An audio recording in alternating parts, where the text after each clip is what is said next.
Donc ça c'est l'ensemble des livres qu'il faut connaître. 10-12 heures de travail. Je pense qu'on peut pas tenir ses études de médecine sans amis. Ouais. Salut, je m'appelle Cécile, je suis en 6ème année de médecine. Et moi c'est Mathilde, je suis en 6ème année de médecine aussi. J'avais besoin d'un métier où je pouvais me sentir utile pour les autres. Au début je voulais plutôt être professeure, j'étais sûre de mon choix qu'en 2ème année de médecine. Les cellules, les tissus, comment ça interagit entre eux, le médicament, avec quel autre médicament il va interagir, telle maladie, plus l'approche bien sûr de l'humain, mais ça c'est en stage. Parce que tu peux pas être médecin sans avoir une connaissance un peu globale.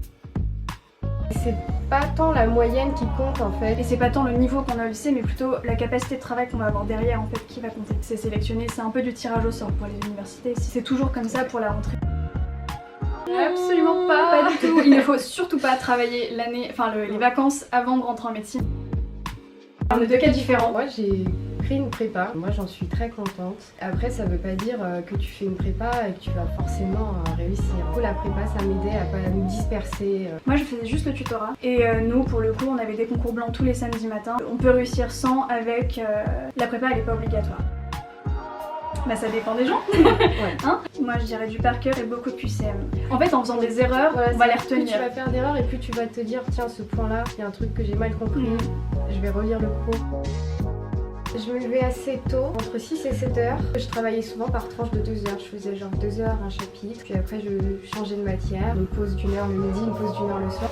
10-12 heures de travail par journée. Moi j'avais besoin de sortir à la bibliothèque pour faire une coupure, pas rester dans ma chambre 4 heures de boulot le matin. Je lisais vite fait les chapitres et après c'était exercice, exercice, exercice. Le midi je m'accordais 20 minutes pour manger et je révisais pendant que je mangeais. C'était pas bien, je pense qu'il faudrait pas faire ça mais... Et après je bossais jusqu'à 18-19 heures non-stop, 10 ou 12 heures de boulot dans la journée. Gros conseil, dormir. Oui, c'est vrai qu'il faut avoir un rythme de vie, mais genre Ouais. chronométré. Un planning. La passe, c'est ce qui ressemble le plus à notre PACES qu'on a fait nous, Ouais. c'est-à-dire le concours avec notamment le socle commun de médical au premier semestre. La LAS, ça va plutôt être une licence. Il va falloir valider un certain nombre d'items pour après avoir la possibilité de candidater en médecine. Si tu veux un peu élargir tes horizons, ou si t'es pas que axé sur médecine, fais une licence. 9-10 ans d'études. Voilà.